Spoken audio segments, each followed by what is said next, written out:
Hello, hello, bonjour à tous, bienvenue dans cette nouvelle vidéo sur le décryptage des énergies de la pleine lune en taureau du 24 octobre prochain, donc c'est mercredi, 16h45 temps GMT, à 1°13' du taureau. Donc au programme de cette pleine lune, eh bien on va voir que, donc déjà les aspects principaux, les aspects c'est quoi une pleine lune en taureau, puisqu'on en a tous les ans. Ensuite on va voir que notre pleine lune en taureau, donc celle du 24, elle a avec elle un alignement planétaire qui est quand même significatif pour être mentionné. Puisque de toute façon, les pleines lunes sont toujours des alignements planétaires, je vous rappelle, puisque la Terre est alors en sandwich entre le Soleil et la Lune, qui se font face, entre guillemets. Et donc, on va avoir donc la possibilité d'avoir, je dirais, un espèce de déclenchement, puisque la vibration, évidemment, va être d'autant plus forte lors de voilà, l'impression magnétique, puisque vont être dans cet alignement la Lune évidemment, mais une conjonction Lune-Uranus et de l'autre côté Vénus-Soleil. Et quand on sait le côté magnétique de Vénus et d'Uranus et de la Lune, voilà, il y a de quoi quand même traiter un petit peu le sujet, en parler. Traiter, j'ai pas cette prétention, mais en parler. Ensuite, on verra les énergies géolocalisées, les fuseaux horaires, et puis la numérologie, donc avec la numérologie du 24, avec la Lune et Tzadé, donc pour les lettres hébraïques. Et ensuite, le collectif via les énergies, où cette lunaison, en fait, nous amène, notamment cette conjonction Lune-Uranus, elle nous pose la question de la conscience de la vie. C'est quoi notre conscience de la vie ? Comment est-ce que finalement, est-ce qu'on devient conscient de ce qu'on vit quand on est au milieu d'un événement climatique ? Est-ce que les choses se rééquilibrent à quel moment ? Quelle conscience de la vie avons-nous de nos origines ? Quelle conscience voulons-nous donner à ce qui suit ? Est-ce que, on va voir que cette conjonction Lune-Uranus, c'est aussi une conjonction d'énergie pour la PMA, par exemple, la procréation médicalement assistée, ou pour la GPA. Tout ça, c'est ces nouvelles technologies qui assistent la naissance. Voilà. Est-ce qu'elles sont bonnes, est-ce qu'elles ne sont pas bonnes ? En fait, c'est ce que cette pleine lune en taureau, c'est une des questions qu'elle vient nous poser. C'est comment est-ce que vous avez conscience de ce que vous allez vouloir manipuler ? Est-ce que vous en avez vraiment conscience ? Et dans quel but ? Et est-ce que vous êtes vraiment aligné ? Il n'y a pas de jugement là-dedans, attention. Il n'y a pas de jugement. C'est vraiment comment est-ce que, au niveau de votre alignement personnel, vous ressentez les choses de la technologie dans l'action de la naissance, et comment est-ce que vous avez conscience que ça modifie les choses de votre futur et de celui de vos enfants ou pas. Voilà, c'est pas tout à fait la même chose. Voilà, donc, on va y aller. Donc, cette pleine lune en taureau, donc elle a lieu à 1°13', on a dit, du signe du taureau. D'accord ? Dans l'axe, évidemment, taureau-scorpion. À 16h45 temps GMT, d'accord ? Donc évidemment, elle va être très fortement ressentie par la fin des troisièmes décans, fin des troisièmes décans, des signes cardinaux et tout début des signes fixes. Donc évidemment, signe fixe, taureau, scorpion qui est en face, et lion, verseau qui fonctionne. Évidemment, les signes des axes fonctionnent ensemble. Ils sont indissociables puisqu'ils sont complémentaires les uns des autres. Une lune en taureau, c'est quoi ? Alors, une lune en taureau, habituellement, les gens qui ont la lune en taureau, ils sont gourmands.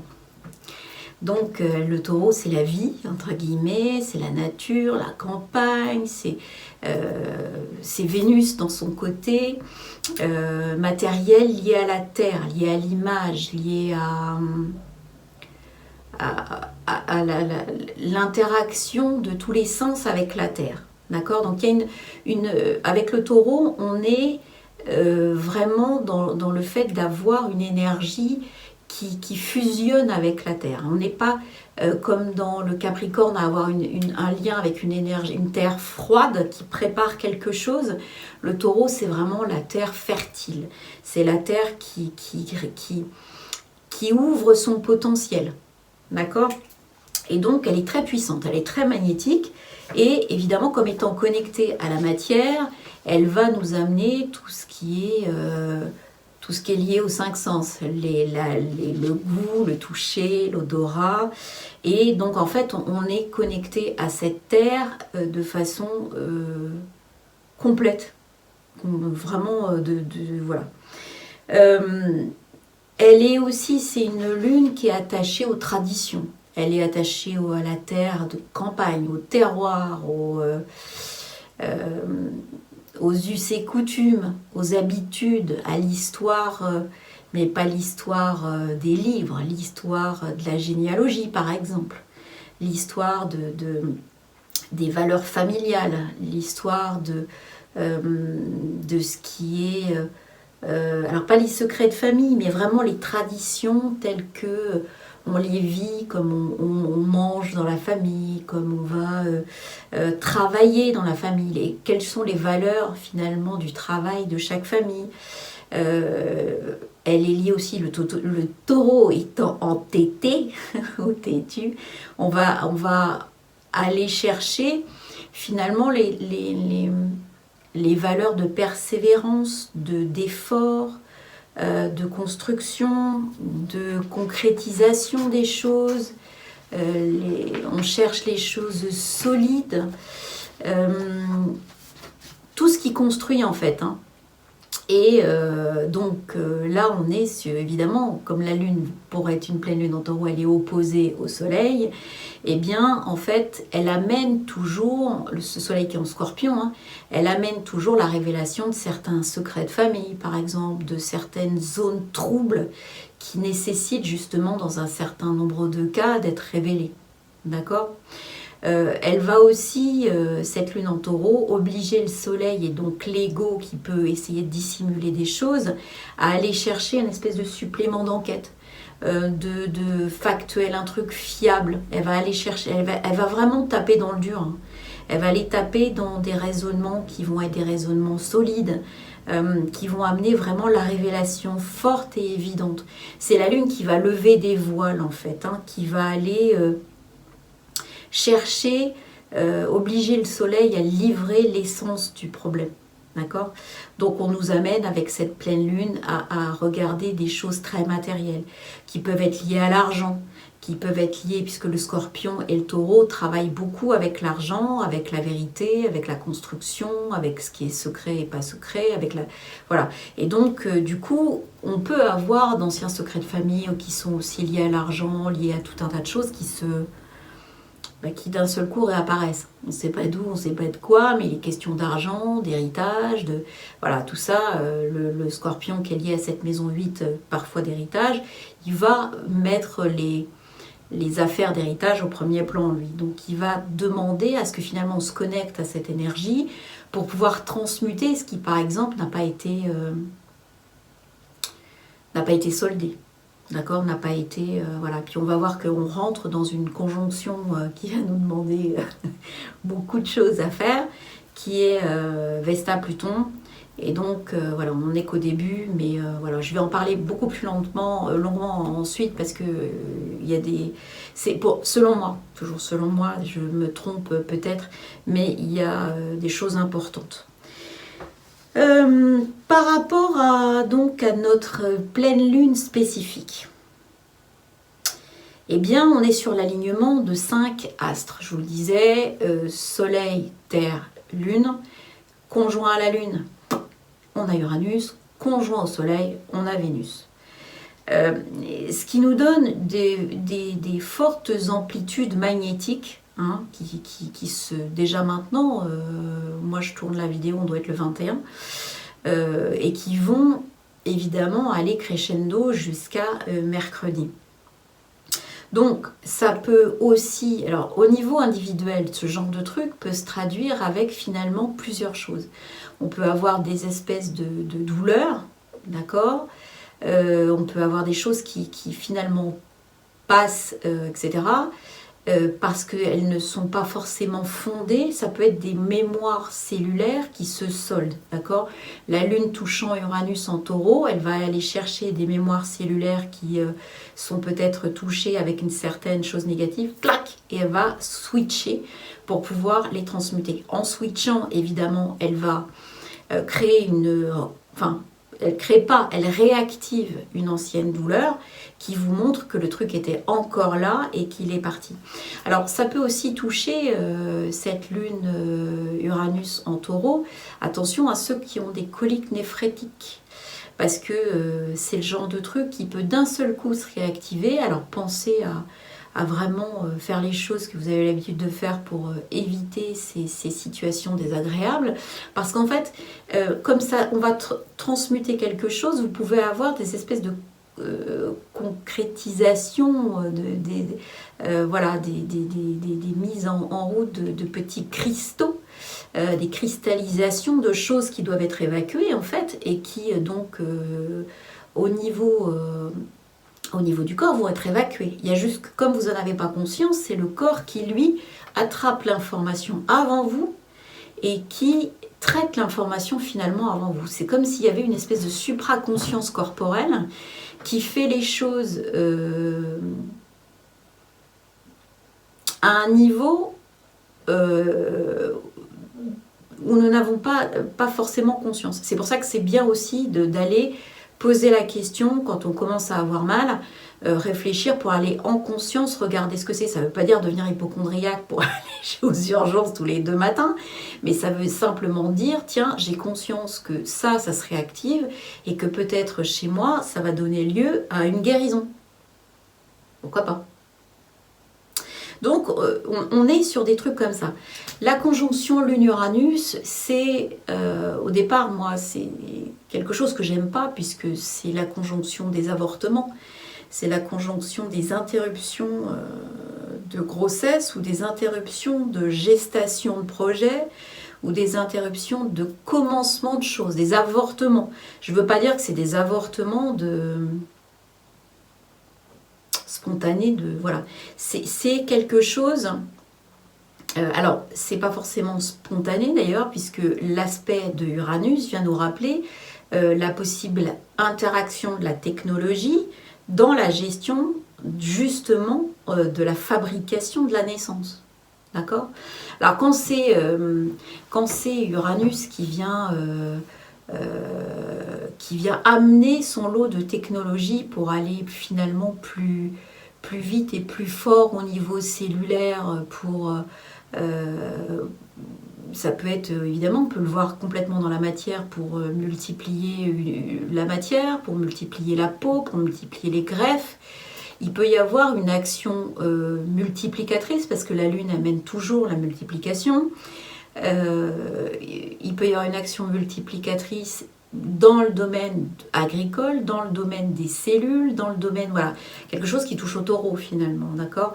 Et le taureau, comme ce qu'on avait vu, c'est la vie. C'est la vie qui commence, c'est la vie, c'est le printemps. Hein. C'est la vie qui commence à sortir de terre.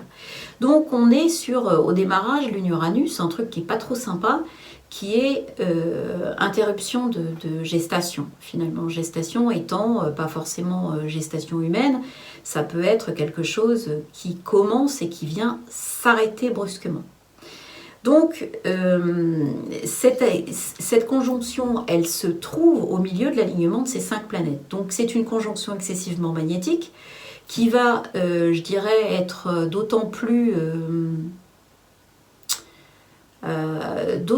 importante que finalement, elle va être opposée à Soleil, Vénus, qui donc a son maître de signe, Vénus étant la maîtresse du taureau, et donc la Lune pouvant s'épanouir, elle, dans le taureau, hein, elle est en exaltation dans le taureau.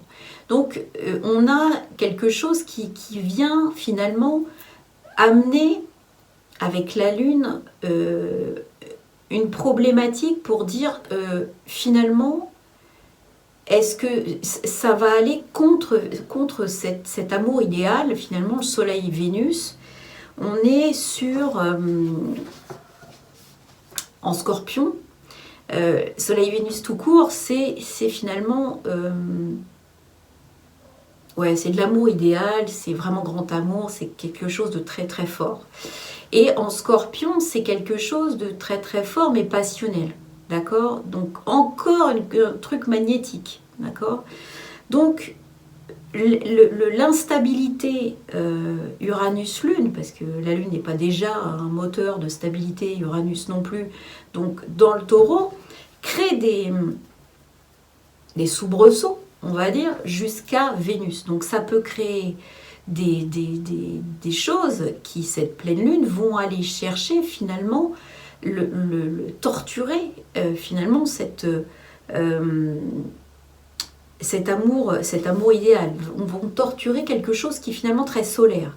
Très solaire par une épreuve, très solaire par... voilà, ça va les taper dedans en disant, mais non, finalement, non.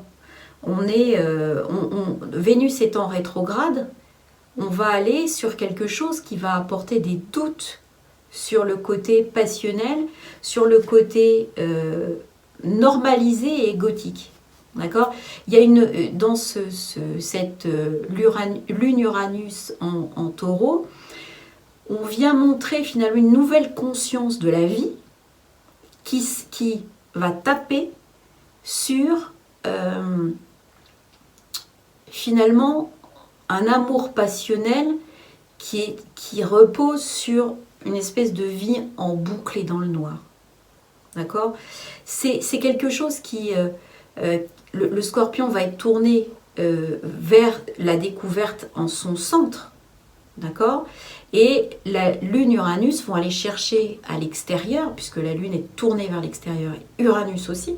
Ils vont aller chercher une nouvelle conscience dans le Taureau pour aller mettre en doute, finalement, cet amour normalisé, passionnel, et vont dire, mais en fait, pourquoi tu veux ça? Pourquoi moi, qui suis la vie simple, tu veux me faire aller là? Je vaux mieux que ça. C'est ça. Si tu veux m'utiliser pour quelque chose que je ne suis pas. Donc attention, est-ce que tu es sûr que le motif pour lequel tu veux m'utiliser dans telle direction est bien le bon? C'est tout ce que ça pose comme question. Et derrière, en plus, il y a cette notion évidemment de sexualité avec Vénus rétrograde, même rétrograde en conjonction au Soleil, en Scorpion. On a toutes ces histoires de maladies, on a toutes ces histoires de génétique. Hein. Donc attention, ça nous parle de la conscience de la vie qui nous dit tu veux manipuler quelque chose pour la génétique. Ok, je comprends, c'est pour l'amour que tu veux le faire. Oui, c'est pour l'amour que tu veux le faire. Maintenant, quel amour? Est-ce que tu es sûr que c'est vraiment l'amour qui te mène à pouvoir manipuler? Est-ce que tu es sûr de ne pas vouloir finalement changer les choses? Et quand on regarde la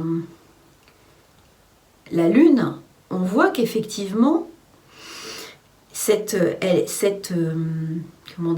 configuration est en carré des nœuds lunaires.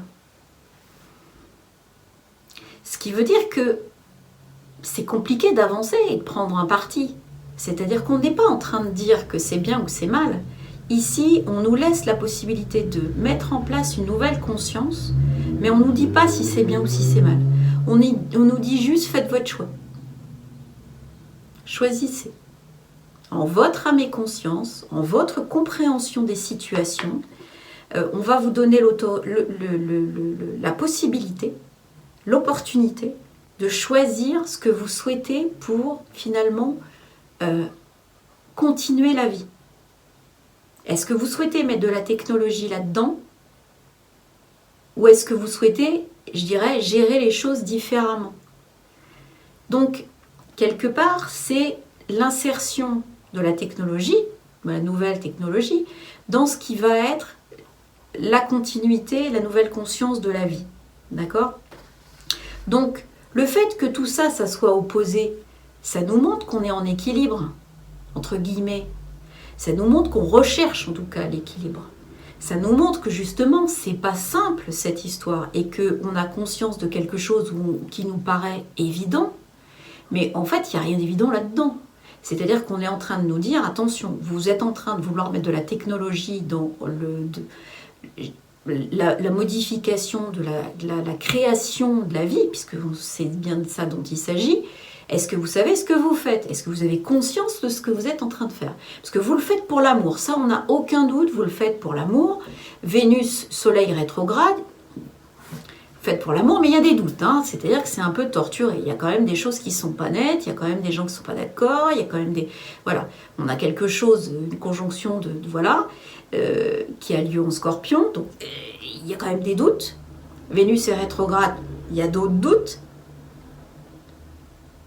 Donc, la vie originelle, d'accord, qui sort du noir, avec Vénus, Soleil en Scorpion, elle est finalement en déséquilibre et elle est mise en lumière par la nouvelle forme de vie, la nouvelle conscience de vie, la nouvelle possibilité, opportunité de création de la vie. Et on nous dit, vous ne pouvez pas continuer à ce qu'il n'y ait pas de choix de conscience là-dessus. Il faut absolument vous connecter au truc et avoir conscience de ça. Vous ne pouvez pas choisir un truc sans avoir aucune conscience de ce que ça implique. Puisque toute votre vie et toute la création de la vie va changer. Donc, est-ce que c'est bien ce que vous voulez? Donc, du coup, ça a lieu en stand-by au niveau des nœuds de l'évolution. Aujourd'hui, on ne nous dit pas si vous choisissez ça, c'est mauvais, si vous choisissez ça, c'est bon. On nous dit stop l'évolution. Il n'y a pas moyen de dire ça c'est bon, ça c'est pas bon. Non, on nous dit attention, vous êtes en train de bidouiller quelque chose. D'accord? L'origine, la conscience, la vie de l'origine, c'est pas ça. C'est Vénus, Soleil en Scorpion. Donc ça vient d'un truc noir qui était sur une base de transformation, qui était sur une base d'évolution. Aujourd'hui, vous en faites quelque chose de technologique, de lunaire, que vous maîtrisez, qui se diffuse et que vous voulez ouvrir. Bon. Mais vous le prenez comment, cette ouverture? Est-ce que vous avez conscience de ce qu'il y a derrière? Et c'est de ça dont on va parler la troisième partie, où finalement on peut se poser des questions parce que notre choix, il n'est pas si évident que ça en fait. Donc, choix de conscience, voilà, qui doit se faire et qui nous dit quels sont les tenants et les aboutissants. Faut vraiment, et les problèmes potentiels. Donc, ici, ce déséquilibre ou cette tension qui recherche l'équilibre magnétique, comme on l'a vu, peut également amener des manifestations terrestres. Il n'y a pas que notre conscience qui est ici en jeu. Le taureau est évidemment très lié à l'énergie de Gaïa. Donc là, on peut dire que l'opposition à Vénus rétrograde en Scorpion et au Soleil va montrer quelque chose de très magnétique et de très instable. La conjonction Lune-Uranus est particulièrement instable et elle est appliquée sur un signe de terre. D'accord? Donc il y a une structure au niveau de cette terre qui ne demande qu'à évoluer vibratoirement, c'est celle du taureau, et pour évoluer vibratoirement, il faut qu'elle se dégage du Scorpion. Là encore, on ne nous dit pas si c'est souhaitable pour nous ou pas. Les choses sont ainsi. Donc je pense qu'il va y avoir des possibilités de déclenchement de co-création, de manifestation climatiques ou sismiques qui peuvent être importantes dans cette configuration et que, je dirais, pour l'instant, la suite n'est pas prévue, la suite n'est pas écrite, la suite n'est pas décidée. Donc, aucune direction, d'accord? C'est vraiment, ça veut dire que si la suite n'est pas décidée, on va être plus clair, ça ne veut pas dire qu'on arrête les compteurs et qu'on va forcément vers l'évolution. Ici, on nous laisse le choix d'aller vers l'involution. C'est ça qu'il faut bien comprendre. Donc, si rien n'est joué d'avance, ça veut dire que, ok, ça peut être positif dans un sens si on a tous la bonne info et que finalement on fait un choix de conscience. S'il s'avérait qu'il n'y a pas de choix de conscience, voilà, on est en totale involution potentielle. Ce qui est d'ailleurs confirmé par on a une opposition Pallas-Chiron, qui est rétrograde, d'autant plus qui est revenu en Poisson. Donc l'opposition Pallas qui est en Vierge, Chiron en Poisson, c'est-à-dire que l'aspect humaniste de notre truc, il est bloqué. L'aspect de guérison humaniste, mais humaniste et holistique et global sur, je dirais, le Poisson, c'est-à-dire l'humanité dans sa compassion totale, est bloqué. D'accord ? On veut finalement, c'est comme s'il y avait une volonté de l'univers de rester devant ce choix de conscience et ce choix un petit peu, enfin ces événements à venir totalement neutres, pour voir un petit peu comment finalement les rats de laboratoire vont pouvoir réagir. Il y a une volonté aussi de ne pas pousser certains au sacrifice, d'accord ? On est sur quelque chose qui épargne en fait la décision sacrificielle de quelques-uns en fait, qui pourraient voir les choses et essayer de se mettre en travers. Dans les autres aspects qu'on peut avoir dans cette nouvelle lune, on a pas mal de choses intéressantes. On a notamment Pluton d'abord qui est sextile et trigone en Capricorne, donc la lunaison elle est sextile et trigone à Pluton, d'accord ? Ce qui nous donne toujours cette possibilité, cette volonté. Alors c'est même pas sextile à Pluton, c'est sextile à Saturne. Donc on a une volonté aussi là, une possibilité de construction.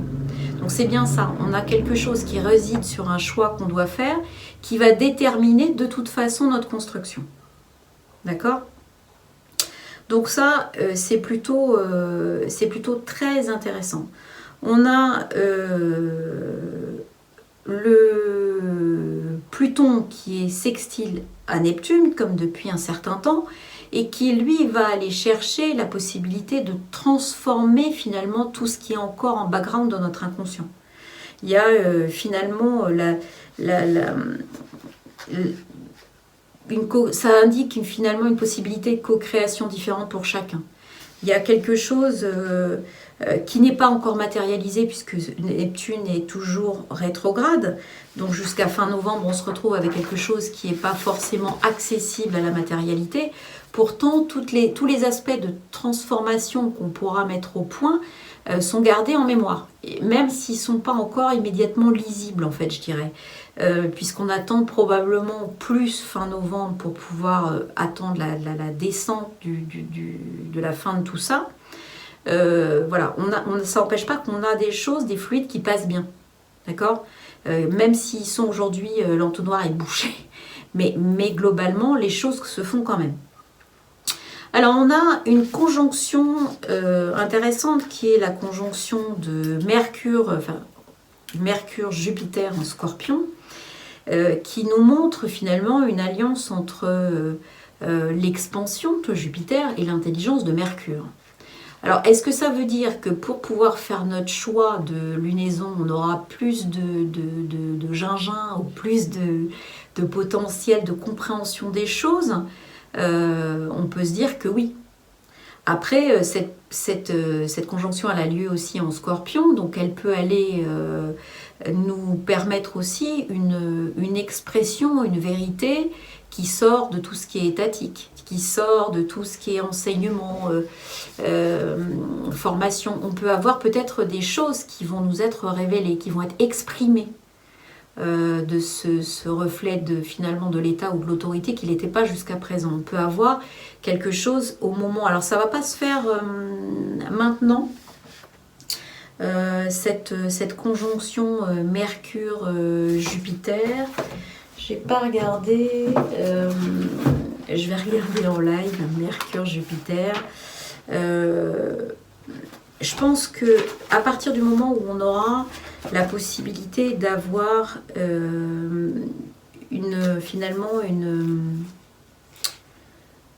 alors Jupiter est ouais, ça toute fin octobre, donc je serais tentée de dire le 31 octobre.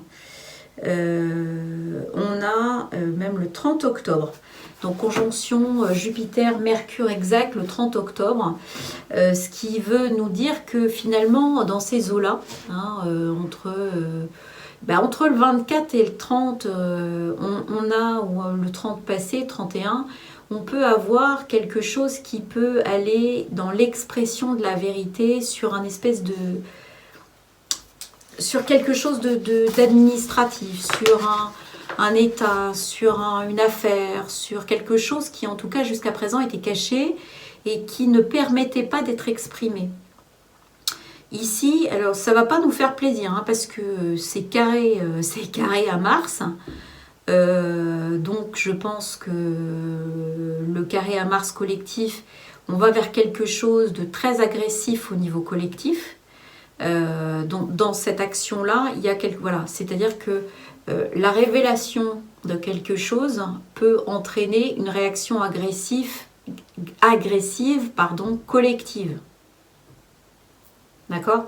Donc il faut qu'on surveille. Il faut qu'on surveille ça parce que Uranus, Mars est en Verseau, Uranus, il est quand même lié au public avec la Lune. Donc voilà, faut surveiller qu'il n'y ait pas un truc qui dérape à un moment donné, parce que c'est tout à fait possible avec ce genre de configuration. Après, c'est la loterie, mais c'est le genre de truc qui, en astrologie, peut donner ce genre de configuration. On a quoi? On a Jupiter-Mercure qui est trigone justement à Chiron en Poisson. Alors là, ça veut dire que si la guérison collective, enfin le possible solde d'un choix de conscience ne se faisait pas sur notre lunaison, par contre là, à la suite de ce truc qui est révélé, on a une guérison. On a quelque chose qui est complètement révélé et qui va nous amener à pouvoir finalement crever l'abcès. D'accord? C'est plutôt un truc comme ça. Et puis, on a ce truc qui, moi, me questionne. C'est Vesta qui arrive en conjonction à Pluton en Capricorne. Alors, quand j'ai vu ça, je me suis dit, parce que, évidemment, Vesta, c'est quoi? C'est la purification karmique. Hein, pour pouvoir justement évoluer, elle purge. Excusez-moi, j'ai pas d'autre mot que ça. C'est-à-dire qu'elle fait de la purge karmique quand elle vient se coller sur une planète. Elle va dire à cette planète, tac, tac, tac, qu'est-ce que tu as à me donner? Et bloop. D'accord? Elle co-crée une situation qui va vous donner l'opportunité de purger ce package karmique. Bon. Je me suis dit, Pluton, qui est quand même le roi des enfers, collé à Vesta, qui est la purge karmique, en Capricorne, qui est quand même un truc hyper rigide, je me suis dit, c'est bof. Donc, quelle est la révolution de Vesta? Révolution, 3 ans et 8 mois. Donc, je me suis dit, forcément, elle a déjà rencontré Pluton en Capricorne. C'est mathématique. Donc, quand est-ce que c'était? Donc, j'ai été voir, j'ai dit, oh, décembre 2014, janvier 2015, à 13 degrés du Capricorne. Donc, à cette période-là, on a 2015, l'année qui suit, le truc suivant. On a tout ce qui est le printemps arabe, d'accord? On a le problème des Grecs, avec Alexis Tsipras et avec toute cette histoire de gauche de Grecs qui s'est enflammée. On a le problème de Taïwan et la Chine. On a le rapprochement Castro-Obama. On a la constatation que la Turquie s'éloigne de la démocratie et surtout chez nous. On a en janvier les attentats de Charlie Hebdo et en novembre 2015 on a le Bataclan. D'accord? Ça c'est notre purge à nous. La précédente purge qui a lieu en février 2011 à 6 degrés du Capricorne, elle a donné les choses suivantes. Elle a donné les affaires DSK. Tout ce qui était Libye, Kadhafi, la mort de Kadhafi, tout le cirque qu'on a eu. Elle l'a donné Fukushima. Elle a donné tout ce qui était vraiment le démarrage du printemps arabe. Et elle a donné, par exemple, l'attentat d'Oslo à 77 morts. Donc j'ai été regarder encore plus loin. Je me suis dit, quand est-ce qu'elle a rencontré la première fois? Et donc, on est sur octobre 2007-2008. Donc, début Capricorne. Hein.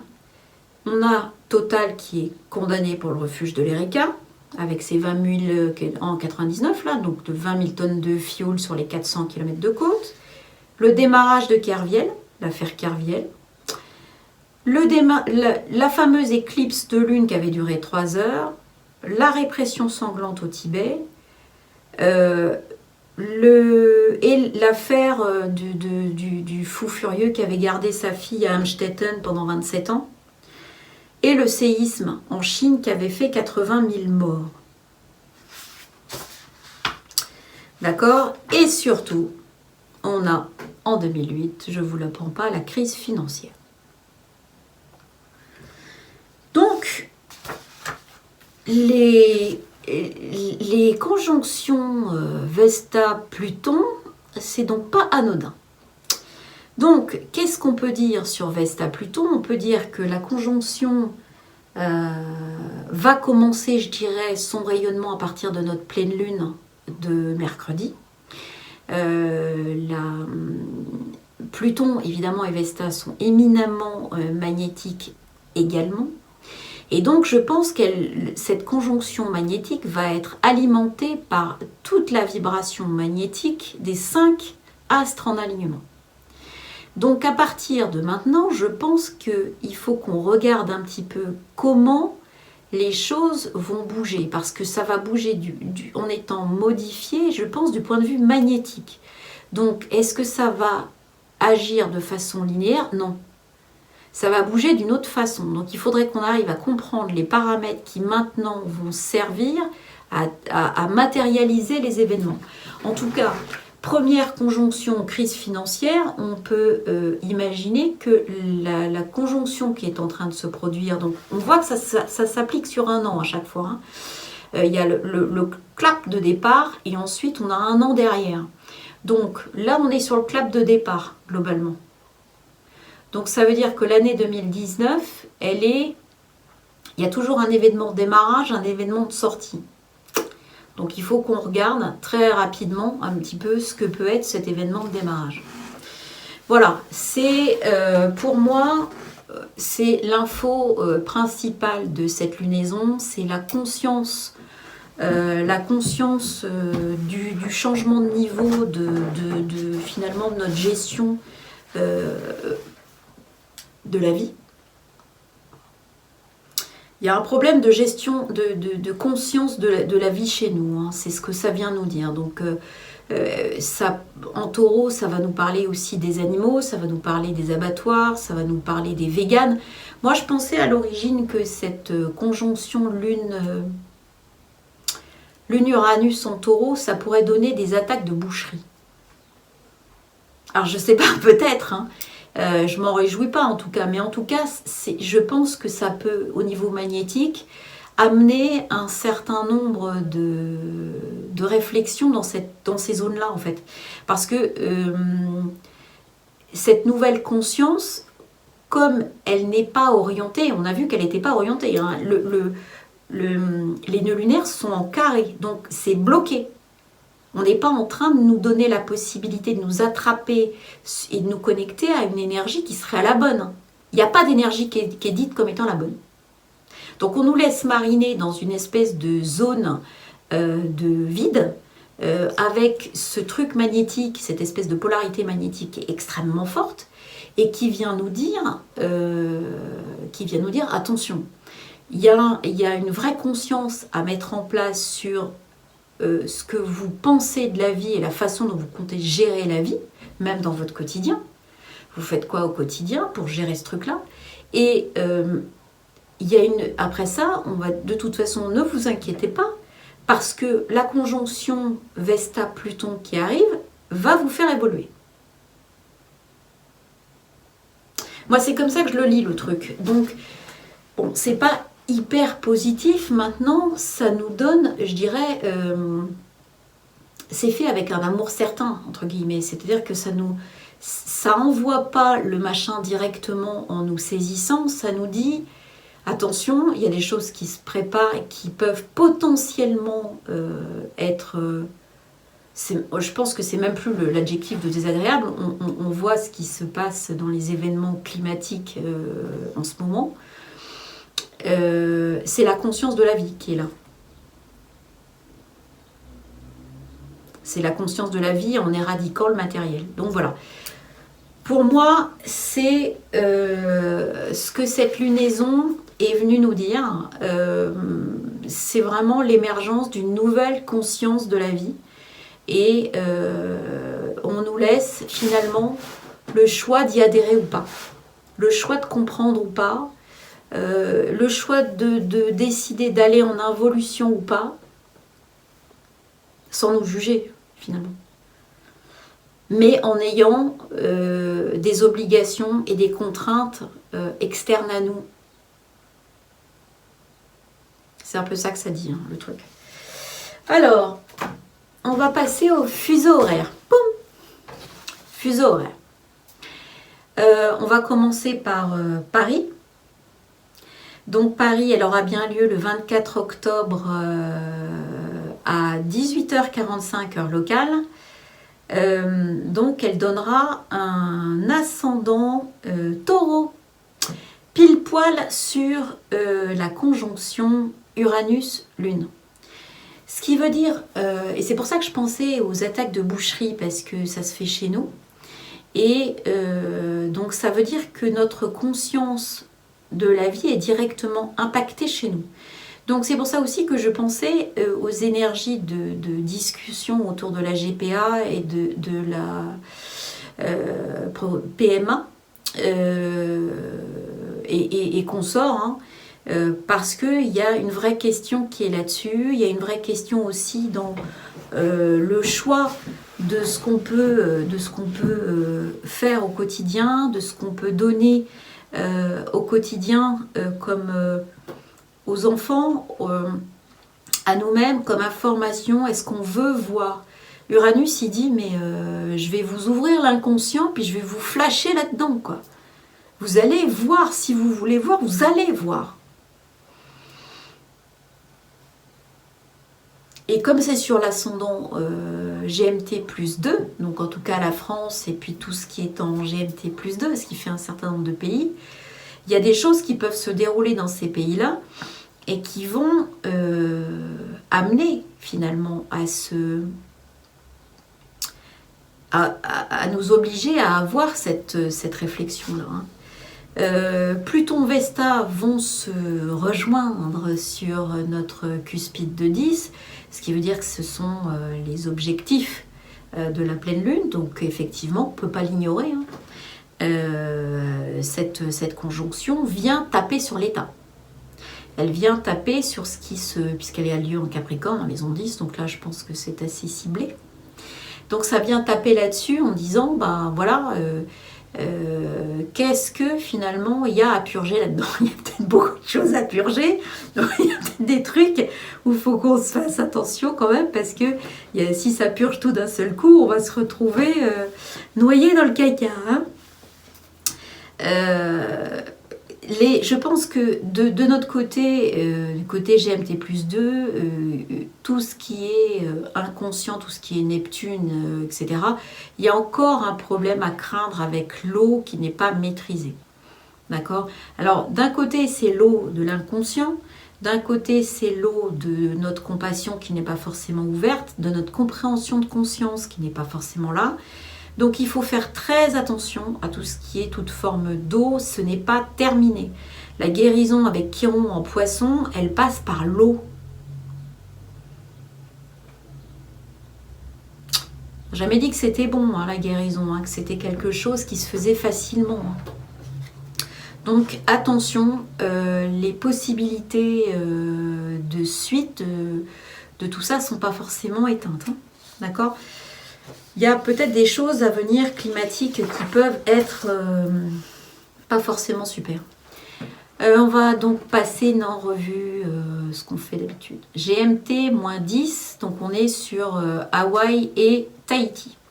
Donc elle a lieu toujours le 24 octobre, notre lunaison, et à 6h45 heure locale. Ce qui nous donne un autre ascendant, un ascendant qui va avoir lieu 23 degrés 22 minutes Scorpion, au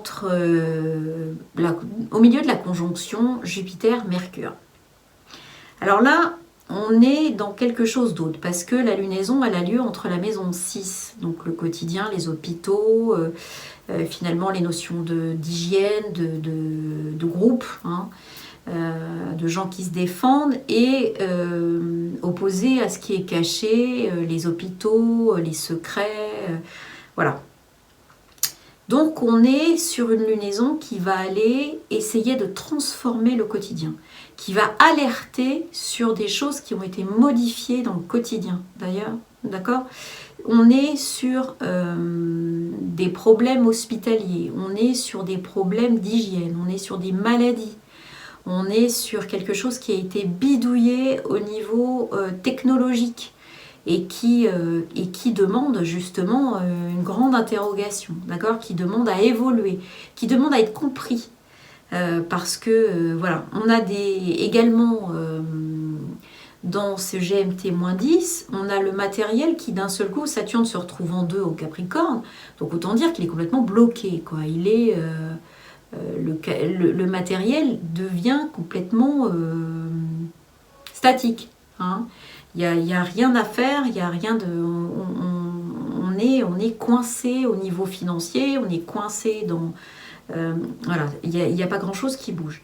Et au niveau familial, par contre, on a le nœud sud, on a la lune noire et Mars, toujours en Verseau, qui se baladent, et qui vont nous dire qu'attention, au niveau collectif, il va y avoir peut-être des choses qui vont se passer, au niveau familial, qui vont obliger la famille à sortir du collectif, la famille à pouvoir voir plus grand qu'elle, la famille à régler tout un tas de relations, je dirais, hyper agressives, qui n'ont pas lieu d'être. Hein, c'est surtout ça le truc. Donc voilà, ça c'est attention à la vérité qui ne demande qu'à s'exprimer et qui, une fois exprimée, fera peut-être flipper un certain nombre de gens parce que finalement les choses qui sont exprimées peuvent aussi sortir de la torpeur, au niveau de l'État je veux dire, peuvent aussi sortir de la torpeur un certain nombre de gens, et les gens donc se mettent à avoir peur et à réagir de façon plus ou moins adaptée. GMT -6, alors là on tombe dans la Californie, les USA, le Los Angeles, Yellowstone, que je surveille toujours, notamment avec ces histoires magnétiques. Les volcans, il faut les surveiller parce qu'eux, ils fonctionnent avec ça. Donc elle aura lieu à 10h45, toujours le 24 octobre, ce qui nous donne un ascendant à 3 degrés 45 minutes Sagittaire. Ce qui veut donc dire que notre conjonction Jupiter-Mercure dont on parlait, qui est vraiment le fait d'exprimer les choses, pour aller chercher la vérité et pouvoir la projeter en dehors des choses, la stratégie donc politique et l'expression de cette stratégie va être bloquée, va être cachée, va être complètement mise sous le tapis. D'accord ? Et au lieu de ça, on se retrouve avec au niveau individuel, évidemment, puisque la lunaison a lieu entre la 5 et la 12, et la 11 plutôt, on se retrouve à avoir des choses au niveau, je dirais, au niveau affectif ou au niveau collectif, amical, qui vont complètement... il peut y avoir, au niveau individuel en tout cas, beaucoup de ruptures. Il peut y avoir beaucoup de choses qui ne se font pas naturellement. Il peut y avoir effectivement des accidents. Il peut y avoir des choses comme ça qui font qu'on va dans ces zones-là, aller chercher la conscience de la vie de cette façon-là. D'accord ? On va aller chercher la vérité de cette façon-là. Obliger les gens à se positionner en ayant vraiment des choses au niveau affectif fortes. On va les bouger de ce point de vue-là, d'accord, du côté affectif. Surtout que la purge Vesta-Pluton, elle se produit en maison 2, donc au niveau du matériel. Donc je dirais que dans ce GMT-6, on va essayer de taper sur les aspects matériels, d'accord ? Et on va essayer de taper sur les aspects affectifs, donc des entourages des gens, des créations, des enfants. D'accord ? Il y a quelque chose là-dedans qui va taper sur, je vous dis, l'entourage, tout ce qui est très affectif, donc chez les enfants, etc. etc. Voilà, on tape là-dessus pour aller bouger les gens. C'est pas très engageant cette histoire. GMT-4, Martinique, Fort-de-France et le Québec, que j'oublie pas. J'oublie pas. Et toujours 24 octobre, heure 12h45, Fort-de-France, ou le GMT-4. Ça nous donne 5 degrés 44 Verseau. Donc là, on est en plein conjoint au nœud sud et à la lune noire. Ce qui nous donne, je dirais, une stratégie politique ou quelque chose de politique qui est exprimé ici. Hein. Mais on veut aller nous amener à exprimer une rupture de schéma. La lunaison est entre la maison 3 et la maison 9. Donc ce qu'on attend de ce GMT des pays en GMT-4, c'est d'aller exprimer, de prendre conscience très vite de ce schéma et de pouvoir exprimer leur position sur la vérité, sur leur vérité concernant l'orientation justement de la gestion de la vie. D'accord ? Donc de se positionner au niveau individuel et collectif et de l'exprimer, déjà de le dire.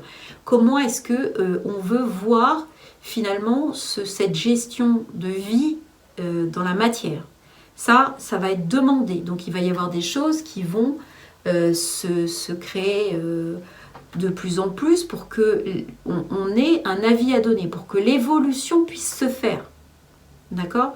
Et il y a quelque chose en préparation, donc cette purge karmique, elle est en préparation. Et surtout, il y a ce Saturne en 11 qui nous indique quand même un certain isolement. Par contre, malgré le fait qu'on va pouvoir dire des choses, il va y avoir un certain isolement qui va être ressenti. Alors, le Tunis, GMT+1, donc Tunis, l'Espagne, etc. D'accord ? Il y a des choses qui se passent et qui sont assez surprenantes au niveau climatique. Donc là, elle aura lieu le 24 octobre, 17h45.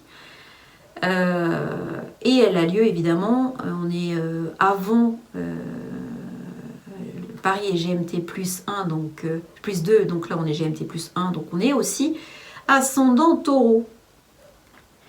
Et là, donc à côté, évidemment, Uranus, Lune. Donc là, on est sur quelque chose qui nous dit que finalement, on a ce problème collectif directement, puisque l'ascendant est positionné de cette façon-là. On a aussi ce problème avec l'eau et avec Nessus. Nessus reste en Poisson et il nous indique une trahison globale. Il continue à nous parler de trahison globale. Là, ici, ce GMT+1, on est sur de la purge. Attention, hein, on est sur Mars, Lune noire, nœud sud en Verseau. Donc, on est encore sur de l'expérimentation karmique, surtout que les planètes maîtresses du Verseau, donc Uranus et Lune, vont être en Taureau. Donc, on va aller sur quelque chose qui peut donner beaucoup des accidents très soudains. Des choses, des survenances d'événements très soudains et mettant en jeu beaucoup de monde. D'accord? Donc voilà, il faut faire attention à ce qu'on vit. Il faut vraiment, avec le Neptune en 11, rétrograde, ce Neptune, on a quand même quelque chose qui ne veut pas prendre conscience au niveau du collectif. Hein. On a quand même un truc qui est quand même assez étanche pour le coup. Hein. La Réunion, GMT plus 4. Alors, 24 octobre, 20h45, ascendant 3,26 degrés Gémeaux, conjoint à Junon. Alors ici, on touche à l'idéal.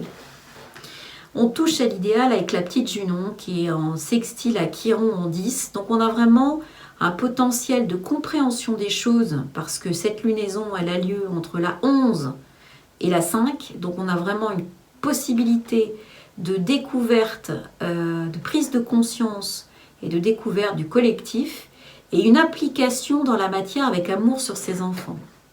Donc c'est assez joli quand même. Hein.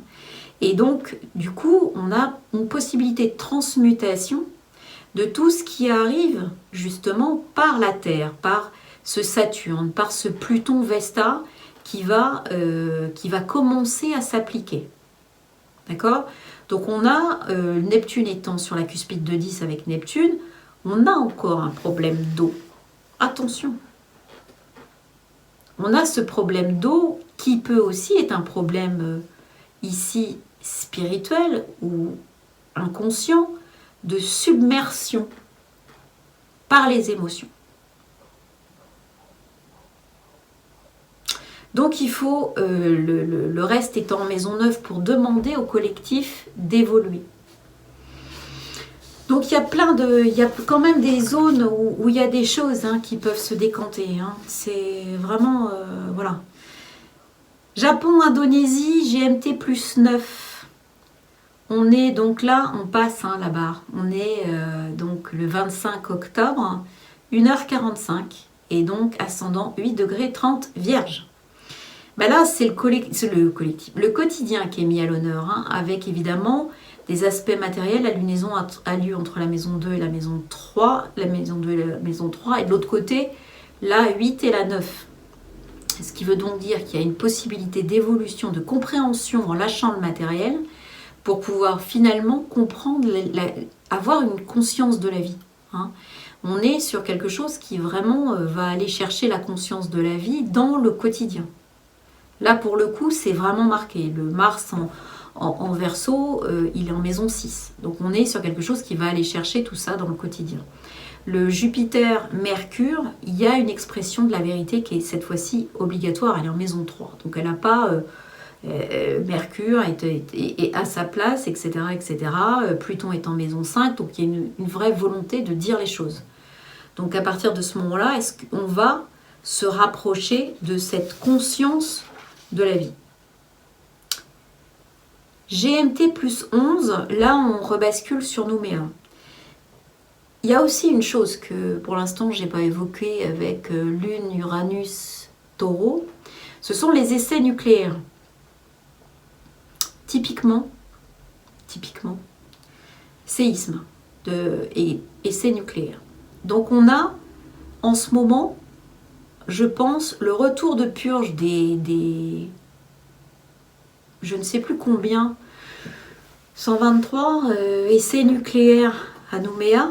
Un vrai scandale. Un vrai scandale. Enfin bon, voilà. Et là, depuis quelques jours, on est à plus de 20 séismes à Nouméa de magnitude 5. En moins de 24 heures, évidemment, donc 15 près de Nouméa. Et on en a eu un à 6.4 et l'autre à 6.8. Je pense qu'on arrive en zone de Vesta appliquant Pluton. On arrive à remonter finalement cette énergie d'essai nucléaire. Et donc on arrive en matérialisant cet équilibre Uranus-Lune en Taureau opposé, évidemment la noirceur du Scorpion et des choses qu'on a cachées. Je dis noirceur du Scorpion parce que ça fait rapport à Hadès, c'est pas parce que c'est mauvais. C'est des choses qu'on a voulu cacher. Et on est sur vraiment la symbolique de ces essais nucléaires qui doivent pourtant être purgés. D'accord? Donc ici, la lunaison, elle a lieu justement en cuspide de 2,8. Donc on voit bien qu'il y a une transmutation de l'essence qui a été appliquée. D'accord? Tout ce qui est familial, Saturne vient nous montrer qu'il y a quelque chose de déconnant. La conjonction Vesta-Pluton, elle s'applique aussi dans le domaine familial. Donc, il y a des choses à aller chercher là-dedans. D'accord? Cette conscience de vie, elle va appliquer la maison 5, donc nœud sud, lune noire, Mars en Verseau, va aller chercher en maison 5 tout ce qui est création de la vie, justement, les enfants et les projets, etc. Donc on est sur quelque chose où finalement la suite de l'avenir de l'essence de l'île est remise en cause. C'est-à-dire qu'on lui a fait du mal. Maintenant, comment pouvoir équilibrer ce mal qui a été fait, ce déséquilibre qu'on voit avec cette lunaison qui existe. Pour l'instant, on demande à prendre les choses en main, à les comprendre et à pouvoir finalement trouver une porte de sortie. Voilà, donc ça c'était pour les énergies collectives, les énergies de géolocalisées. Alors, la numérologie. La numérologie, on est sur le 24-10-2018. Ce qui nous donne 2 plus 4 plus 1 plus 2 plus 1 plus 8. La Lune, le 18 de la Lune. Donc ce qui nous est montré ici avec la Lune, c'est une énergie ou une vibration d'illusion. Quelque chose en fait qui... La Lune, elle reflète une lumière qui n'est pas la sienne. D'accord ? Et donc ça peut être potentiellement pas une vraie lumière, donc potentiellement si on va dans la transcription de tout ça, ça peut être du mensonge. D'accord ? Donc dans sa symbolique, elle peut aussi mentionner, se référer à de la fraude, à de l'imagination, à de l'intuition, elle peut être aussi en dépression, elle peut être pessimiste, il peut y avoir de la nostalgie, du déclin, de la confusion, de l'inconstance, des humeurs un peu, de la susceptibilité. Donc en fait, on est sur de la symbolique de l'étang en fait. C'est-à-dire l'eau reflète la lumière, mais en fait, c'est pas de l'eau vive. Donc il n'y a pas réellement de vie à attendre de ça. Donc en fait, on peut se tromper dans ce qu'on voit qui se reflète, ou on peut être trompé. C'est toujours dans tous les sens. Il y a dans cette symbolique aussi de la Lune, la symbolique de l'inconscient. Puisqu'on a une projection de nos peurs avec les chiens qui aboient là sur la carte, et nos schémas avec l'inconscient et l'écrevisse homard là qui est dans le fond de l'étang et qui mange finalement il mange lui toutes les saletés qui sont dans l'étang quoi. Donc il a un côté aussi de régénération et de nettoyage. Cette lune aussi, c'est l'énergie du yin, l'énergie de la réceptivité, l'énergie totalement féminine. Et donc, on est sur quelque chose qui est ondulant, qui n'est pas complètement statique, mais qui n'est pas dans le mouvement réel. Ce n'est pas elle qui produit le mouvement. On est vraiment dans quelque chose de réceptif. Alors, elle a pour nombre 18, donc on est sur une vibration de 9 quand même, et potentiellement donc sur la fin d'un cycle. Donc, ce qui est marrant, c'est que par rapport à l'ermite, lui qui voit bien que ça lanterne, la fin du cycle et qui voit bien qu'il se dirige en regardant sur la gauche, et donc en regardant toutes les vibrations par lesquelles il est passé, il a dû diagnostiquer pour avancer. La Lune, elle reste statique. Donc en fait, on ne voit pas trop son mouvement. Et pourtant, elle annonce avec son chiffre 9 une espèce de fin de l'illusion quelque part. D'accord ? Qui se révélera être complètement pleine et entière avec la lumière du soleil qui arrivera derrière, avec le 19. Le 18, c'est également le 1 et le 8, donc avec ce côté où on doit s'affirmer soi-même pour sortir de l'illusion en coupant les liens avec le karma et avec ce qui serait injuste, donc de la justice, le 8 étant toujours cette vibration de l'univers, de la justice et du karma. Et donc, en fait, on se retrouve à pouvoir accéder à la fin d'un cycle sous réserve qu'on ait cette affirmation, donc ce diagnostic de notre existence propre, d'accord, qu'on lève donc ce voile ultime sur ce qu'on est nous par rapport à ce qu'on doit faire ou ce qui nous emprisonne encore. Donc assez proche finalement de cette lunaison de conscience de vie. C'est vraiment dans ce sens-là, voilà. Donc on a encore le choix ici, dans cette lame de la Lune, finalement entre l'évolution, pour sortir par le haut, hein, et l'involution, donc sortir par l'écrevisse et être nettoyé, quoi, qui va manger la viande pourrie. Voilà. Donc ça correspond bien à notre lunaison, en fait. Au niveau des lettres hébraïques, on a Tzadé. Alors Tzadé, c'est une vibration androgyne, c'est-à-dire qu'elle récupère ses polarités pour les fusionner. Elle est carrément vibration 90 et elle a une lettre finale, c'est-à-dire que une fois les choses achevées, elle va encore gagner un 0 puisqu'elle passera en 900. Elle est en rapport avec le signe du Verseau. Alors c'est assez intéressant parce que ça nous rapporte finalement ce côté collectif qu'on cherche à avoir et qui doit être nettoyé quand même malgré tout des anciens schémas. Alors sa signification à elle, c'est l'hameçon parce qu'elle a une forme un petit peu d'hameçon.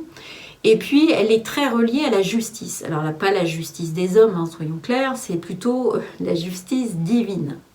Donc, elle est proche de la Lune parce qu'elle gère aussi l'alimentation, ça on n'a pas parlé, mais tout ce qui nourrit.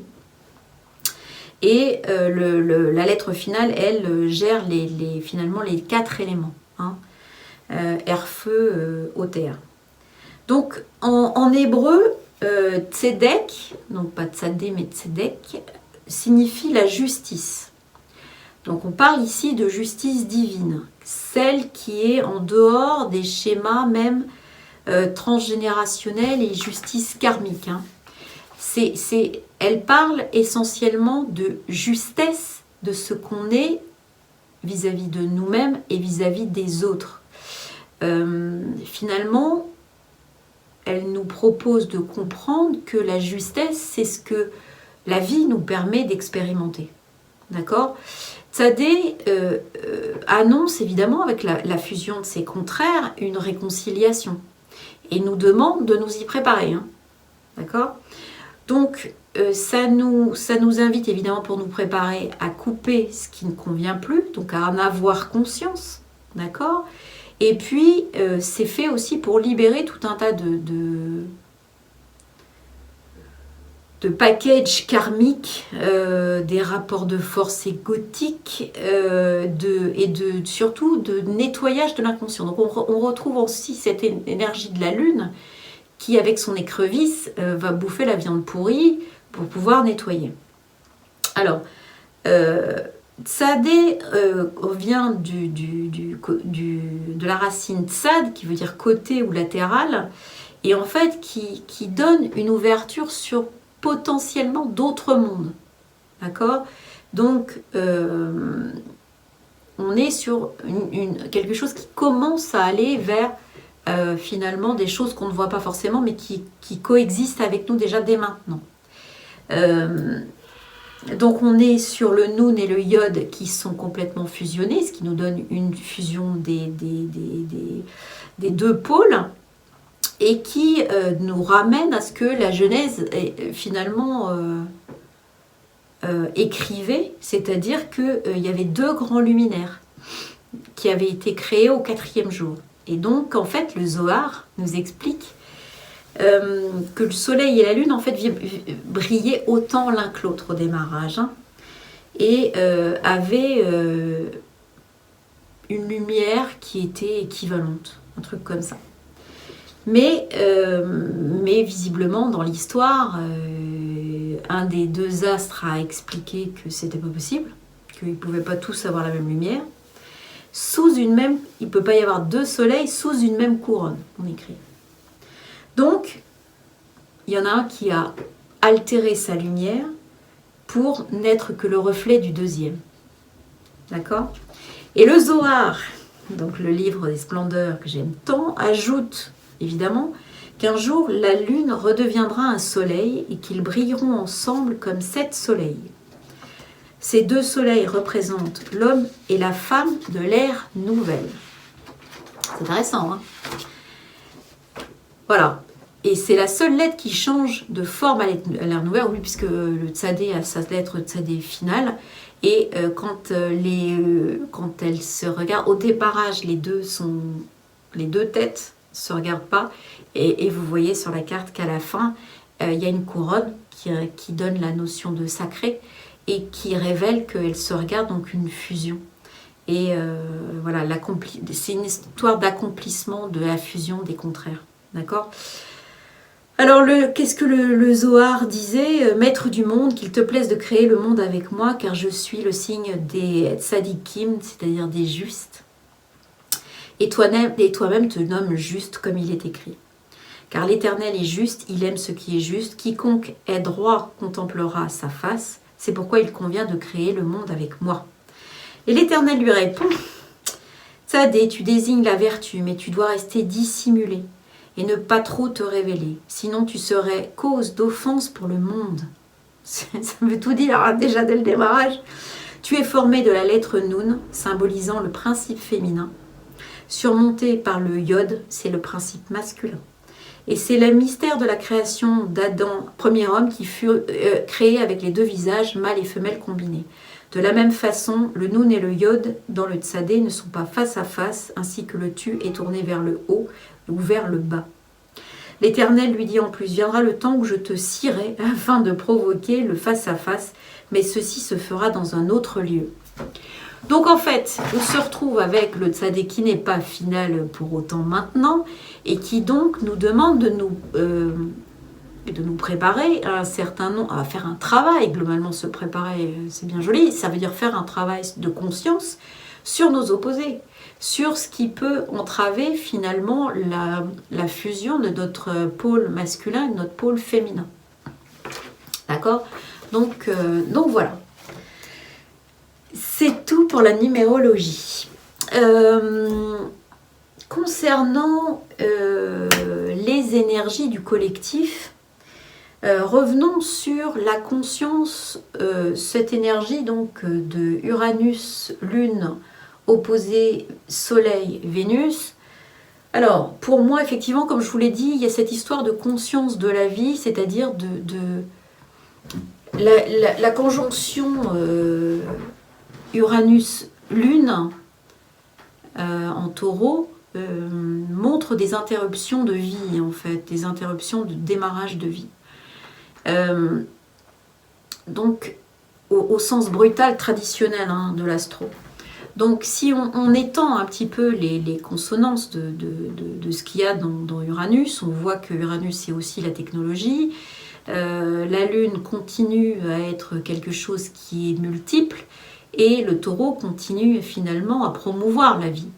Donc, on est sur des énergies qui peuvent être des énergies de manipulation de la création de la vie, et donc, ou simplement de la conscience de la façon dont se déroule ce fonctionnement schématique de la vie autour de nous. Donc, on vient avoir finalement une conscience, être frappé par cette conscience, soit au travers d'événements climatiques, soit au travers, évidemment, on l'a vu, d'essais nucléaires, puisque c'est aussi la résonance de cette vibration, ou même de l'eugénisme, puisque quand on voit que certains laboratoires aux États-Unis donnent la possibilité de choisir si on veut que son enfant ait des yeux bleus ou qu'il ait voilà, des gènes comme ci ou des gènes comme ça, ce qui n'était pas finalement ce qui paraissait horrible sous les nazis, a fini par devenir quelque chose de tout à fait normalisé pour un certain nombre de gens. Donc il y a, est-ce qu'on est capable de mettre de l'éthique là-dedans? Est-ce qu'on est capable de mettre de la morale là-dedans? Voilà, c'est ça la question posée. Et la question posée, c'est quel est votre niveau à vous de conscience de la nature? Est-ce que les véganes qui attaquent des boucheries, qu'est-ce que vous en pensez finalement? Est-ce que vous pensez que eux ont même compris ce que c'était que la nature? Les véganes ne mangent pas de viande, donc il y a une conscience chez eux de la maltraitance animale qui est poussée à un stade où effectivement il n'y a pas de cuir, il n'y a pas de fromage, il n'y a pas de... voilà. Maintenant, quand on dit il n'y a pas de miel, il y a des aberrations. S'il n'y a pas de miel et que l'abeille n'est pas remise en tant que pollinisateur d'urgence dans nos sociétés, on va tous à l'extinction, vegan ou pas vegan y compris. Enfin, je veux dire, il faut... C'est pas le fait tous les extrêmes sont à bannir, je pense. On est sur quelque chose où on demande d'avoir la conscience de la vie. Il est quand même dommage d'être obligé d'arriver à avoir un événement climatique grave et voire avoir des morts pour comprendre que laisser des poules massacrées dans des cages de 50 poules sur du papier A4, c'est horrible. Enfin, je veux dire, il faut aujourd'hui la commercialisation, la mondialisation a rendu la consommation à outrance responsable, mais pas coupable, je dirais, d'un certain nombre de méfaits qui sont hyper graves. Mais si nous, à notre niveau, on ne prend pas conscience que ça existe et qu'on n'en veut pas, ils ont toutes raison de continuer. Et c'est la question qu'on est en train de nous dire. C'est finalement, quand vous ne pouvez pas avoir d'enfant et que vous pensez que l'enfant est un droit, est un dû. C'est un produit de la société, on va dans un magasin, on en a. Et ben, donc on veut absolument son droit à l'enfant. Ok, d'accord. Pourquoi pas?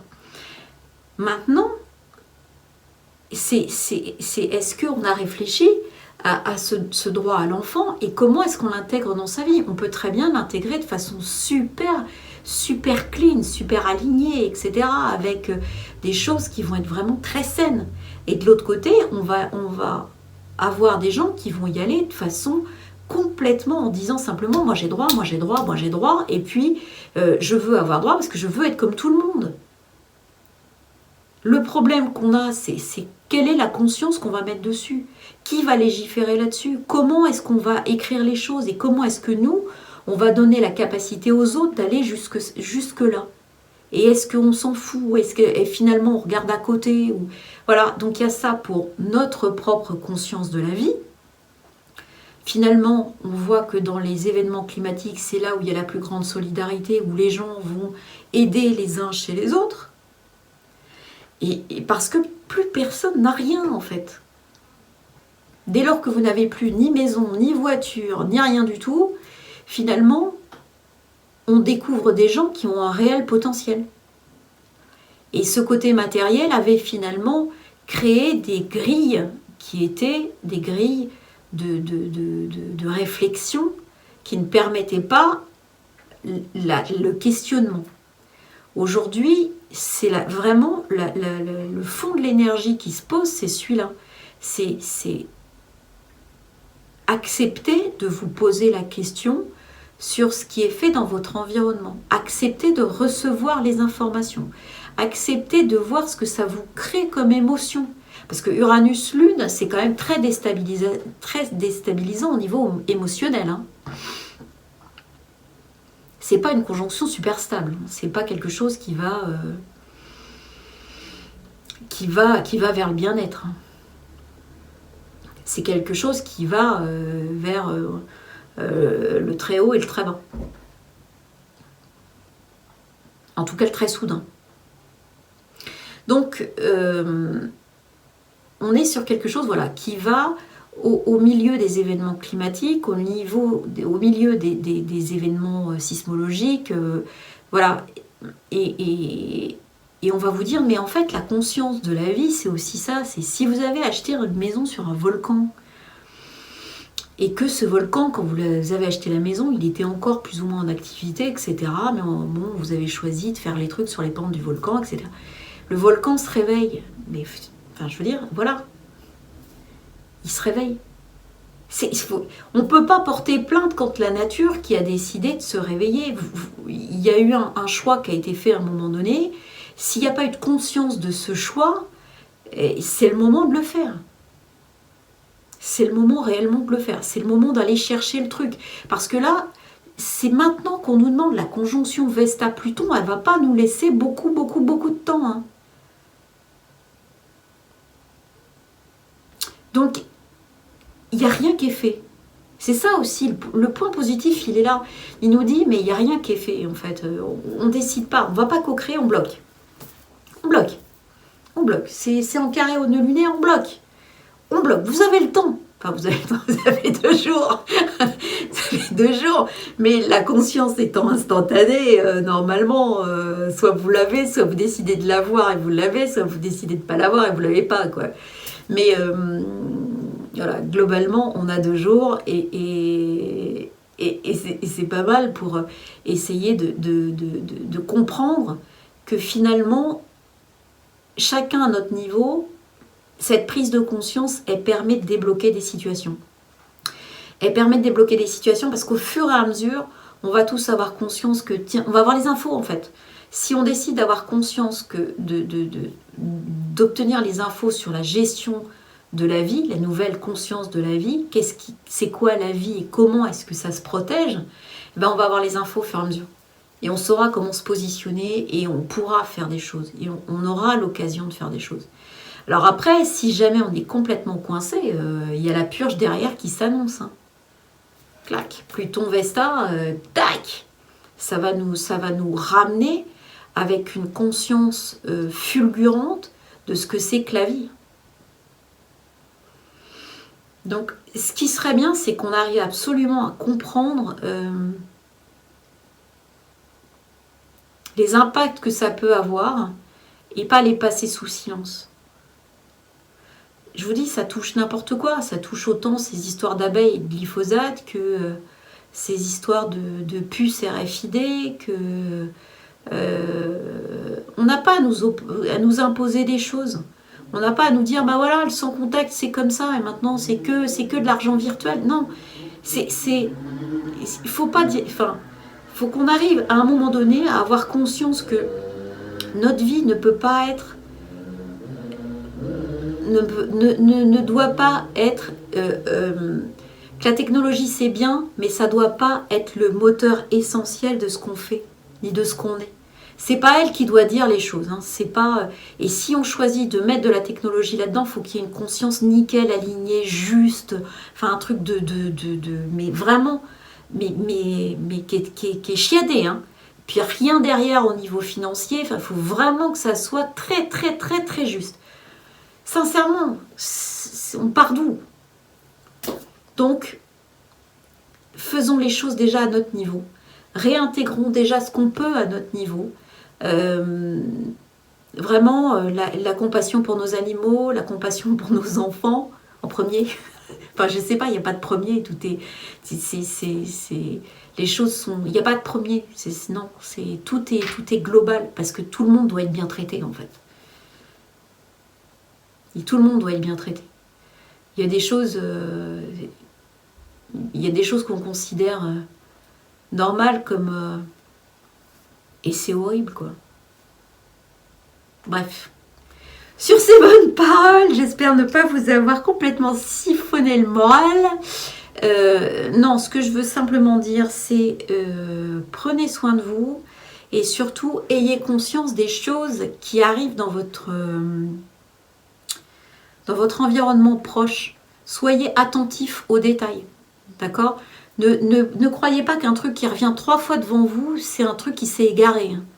C'est un truc qui veut vous dire quelque chose. Donc s'il vous plaît, prenez-le en considération, regardez-le, demandez des infos, dites j'ai pas compris, je suis désolée, j'ai pas compris, est-ce que je peux avoir davantage d'infos plus claires? Et voilà, et surtout soyez attentifs et regardez ce que cette conscience de la vie, cette nouvelle conscience de la vie, elle vient éveiller chez vous et comment elle se manifeste. Voilà, en tout cas, merci beaucoup pour tous vos commentaires et tous vos retours. Je vous embrasse très fort, prenez bien soin de vous et puis moi je vous dis à la prochaine fois pour une prochaine vidéo. Ça sera sur la nouvelle lune donc qui sera en Scorpion. À bientôt, ciao.